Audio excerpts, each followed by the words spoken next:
जय हिंद दोस्तों। देखिए आर्टिकल 177 हमारा रह गया था एंड 177 देख लेते हैं।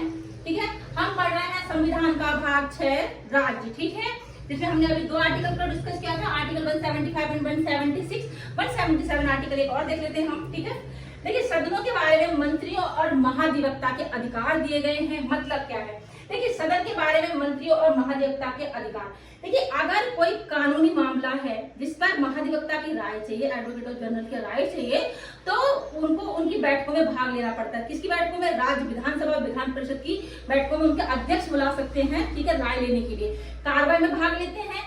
ठीक है, लेकिन वोटिंग का अधिकार नहीं है। ठीक है, किसी मंत्री का भी अगर नाम, देखिए कोई समिति है, विधान परिषद या विधानसभा की कोई समिति है जिसमें किसी मंत्री का नाम दिया गया है, ठीक है, तो उन मंत्रियों को भी भाग लेना होता है। ठीक है, उनको राय रखनी होती है और एडवोकेट जनरल को भी अगर बुलाते हैं तो उनको भी अपनी राय देनी होती है। कानूनी मामले पे कोई प्रश्न होता है या किसी को भी मतलब बुलाते हैं तो देन आपको भाग लेना होगा और वोटिंग का राइट उनको नहीं होता है। ध्यान रखिए, पढ़ लेते हैं, अच्छे समझ में आ गया। एग्जाम्पल भी देखेंगे।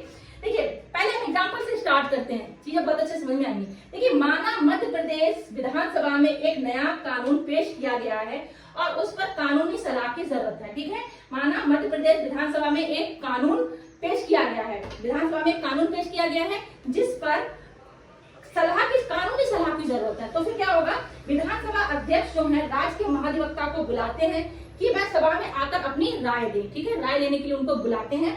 फिर महाधिवक्ता क्या करते हैं, उस सत्र में आते हैं और अपनी राय देते हैं। ठीक है, आप समझ में आया आपको? कोई कानूनी मामला है जिस पर अध्यक्ष बुला सकते हैं विधानसभा में या विधान परिषद में कोई मामला है तो उस पर राय लेनी होती है। राज्य के महाधिवक्ता के अधिकार आर्टिकल 177 में दिए हैं, ध्यान रखिएगा। पढ़ लेते हैं। प्रत्येक मंत्री और राज्य के महाधिवक्ता एडवोकेट जनरल को यह अधिकार होगा कि वह उस राज्य की विधानसभा या विधान परिषद, जहां जिस राज्य में विधान परिषद है उस मामले में विधान परिषद में, ठीक है, उनका सामने दोनों सदनों में बोले, उनकी कार्रवाई में भाग लें। ठीक है, उनको अधिकार भाग ले सकते हैं। और